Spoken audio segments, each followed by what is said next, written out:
किसान टीवी में आपका स्वागत है। किसानों के हित का चैनल है, आप सभी का अभिनंदन करती है। और आपसे ये पहला सवाल मेरा ये होगा कि महापंचायतों का दौर चल रहा है पूरे उत्तर प्रदेश में, उत्तराखंड में, मुजफ्फरनगर से लेकर के हर एक इस क्षेत्र के अंदर आप लोगों का महापंचायत का दौर चल रहा है। किस तरीके से की तैयारी चल रही है? अपने परिचित के साथ अपना पूरा। सर्वप्रथम तो मेरा नाम विजेंद्र यादव है। मैं भारतीय किसान यूनियन का प्रदेश प्रमुख महासचिव हूँ उत्तर प्रदेश से।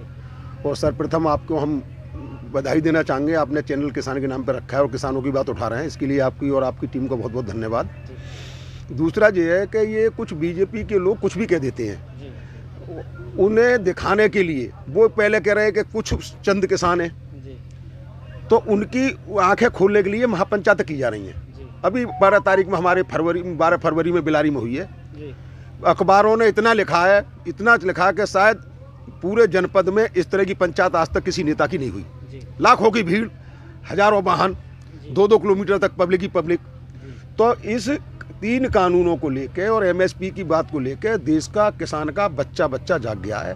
और ये किसान नहीं, मजदूर, मध्यम वर्ग सभी की लड़ाई है।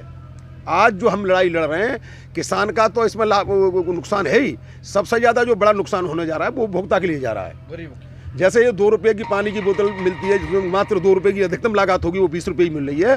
और गेहूँ हमारा 16 रुपये किलो बिक रहा है। अगर यही उद्योगपतियों की अगर गोदाम में पहुँच जाएगा, ठीक है, सब हमारे कह भी रहे हैं कि रोटी हम गोदाम में बंद नहीं हो देंगे, तो यही गेहूँ 150-200 रुपये किलो मिलेगा। अब इनके जो उद्योगपति मित्र हैं, उनकी निगाह खेती पे है। खेती एक ऐसी चीज़ है, आज आपकी जेब में कम रुपया है तो आप शौक मौज कुछ कम कर लोगे। अगर 20 जोड़े कपड़े रख रहे हो तो 2 जोड़ी से काम चला लोगे, धोके काम चला लोगे। गाड़ी आप पे नहीं है, साइकिल से चला लोगे। अगर आपका साइकिल भी नहीं है, पैदल चले जाओगे, लेकिन पेट को रोटी जरूर चाहिए। तो ये ऐसी महत्वपूर्ण चीज़ को, और कोरोना आपदा के दौरान इस सरकार ने जो गरीब जनता के साथ खेला है, वो अध्यादेश ला के इसे देश जान चुका है। और किसान ही नहीं, गरीब, मजदूर, किसान, मध्यम वर्ग सब इस आंदोलन से जुड़ चुका है। और ये सरकार अपनी नींव खोदने का काम कर रही है। और जितना आंदोलन को दबाएगी उतना आंदोलन मजबूत उभर के आएगा। लेकिन किसान जो है, बिना 3 किसान विरोधी कानून वापस कराए, एमएसपी को दर्जा दिलाए, हिलने वाले नहीं है। ये अपनी अहंकार या अपनी गलतफहमी दूर कर लें। और तुरंत हम मांग करते हैं चैनल के माध्यम से आपके, सरकार को निर्णय लेने चाहिए और इन कानूनों को वापस लेने चाहिए। ये अंग्रेजों से तो अच्छे हैं भाई, ये कहते हैं कि हम सबसे अच्छे हैं, लेकिन सबसे अच्छे तो हमें नहीं कह सकते। अंग्रेज भी 1906 में किसानों का आंदोलन चला था, उन्होंने भी अपना कानून किसानों के खिलाफ जो लाया था वो भी वापस कर लिया था। ये हरदम जा रहे हैं। आज हमारे देश के, हमारे इस आंदोलन में 209 किसान शहीद हो गए। हमारे प्रधानमंत्री का एक ट्वीट नहीं, एक आंसू नहीं। और अगर 4 सांसद रिटायर होते राज्यसभा से तो प्रधानमंत्री रोटी जुमलेबाजी नहीं। अगर कोई पार्टी का सांसद लोकसभा में किसानों के लिए मौन धारण कर रहा है तो इनकी आत्मा इतनी मर गई। ये बेऔलाद वाले हैं, इनके बच्चे नहीं।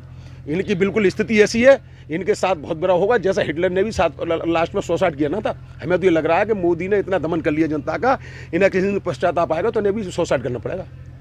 इतना दमन कर चुके हैं जनता का ये। 209 किसानों पर एक ट्वीट नहीं, आज पूरे संसार लेवल का आंदोलन बन गया। ये पूरे संसार में इनकी किरकिरी हो रही है। और एक नई परंपरा और है, सरकार सभी की होती है भाई। सरकार देश की होती है, पार्टी विशेष की होती है। हम भाजपा से कोई मांग नहीं कर रहे, हम देश के प्रधानमंत्री केंद्र सरकार से कर रहे हैं। क्योंकि जो हम जीएसटी दे रहे हैं, आज 26 रुपये का तेल हम 100 रुपये खरीद रहे हैं, 74 रुपये हम सरकार को दे रहे हैं। तो उस प्रधानमंत्री से सवाल करने का, अपनी मांग रखने का हमारा अधिकार है। तो हम, क्योंकि आज वो लेटरिन भी जा रहे हैं तो हमारे पैसे जा रहे हैं, खाना खा रहे हैं हमारे पे जा रहे हैं, विज्ञापन लगा रहे हैं हमारे पैसे से लगा रहे हैं। कोरोना आपदा के दौरान 8,400 करोड़ के मेहमान ले आए, वो हमारे पैसे से ले आए। तो इसमें बीजेपी कूद रही है, आरएसएस कूद रही है, इनके जो सहयोगी संगठन है वो कूद रहे हैं। भाई ये नई परंपरा है। हमें 33 साल हो गए संगठन में काम करते हुए। हम कांग्रेस के खिलाफ भी लड़े, पहले अटल बिहारी वाजपेयी उन्हें खिलाफ भी लड़े, राज्यों में जो सरकारें हैं सपा की बसपा की उन्हें खिलाफ भी लड़े, लेकिन पार्टी कोई नहीं आई सामने। इन्हें तो गुंडागर्दी ले आए। इनकी तो स्थिति ऐसी है कि इनका तो भगवान ही भला करेगा। नैतिकता नाम की चीज नहीं इनके यहाँ, नैतिकता खत्म कर दी। अगर एक आदमी पे 100 मुकदमे बीजेपी में आ जाए, कमल छाप साबुन से नहा ले, उसके दाग धुल गए। बीजेपी में वो मुकुल्ला है बंगाल में, उस पर चिट फंड घोटाले का मुख्य आरोपी। बीजेपी संसद नहीं चलने देती, बीजेपी पूरे बंगाल में प्रदर्शन करती है। आज वो बीजेपी में तो सब माफ। दिनेश त्रिवेदी रेल मंत्री हैं तो बीजेपी के 50 विरोध, आज बीजेपी में आ रहे हैं तो सब माफ। इन पे तो गुंडा हो, बेईमान हो, चोर हो, किसी लेवल का आदमी हो, जो इनके यहाँ आ गया वो सही हो गया। इनसे जो सवाल करे वो देशद्रोही। सर ट्वीट की बात करें, आपसे मैं सीधा सवाल करना चाहूँगा, ट्वीट की बात करें कि एक विदेशी ट्वीट के माध्यम से अचानक से देशभक्ति जाग जाती है और फिर सीधा जो भारत के अंदर जिस तरीके से ट्वीटों का एक बौछार अंबार लग जाता है और फिर सितारे, फिल्मी सितारे, क्रिकेटर सभी सामने आ जाते हैं। ये करवाया जा रहा है, ये पर्सनल राय, ये सभी दबाव में है। ये सरकार नहीं है, प्राइवेट लिमिटेड कंपनी है। जब इनके पक्ष में ट्वीट आता है तो इनका डंका दुनिया में बज रहा है। जब मोदी जी के ट्वीट आ जाए, मोदी जी ट्रंप के लिए वोट मांगते, हाउडी ट्रंप, नमस्ते ट्रंप, तो डंका बज रहा है। और किसानों के पक्ष में आ गया तो देश की बदनामी।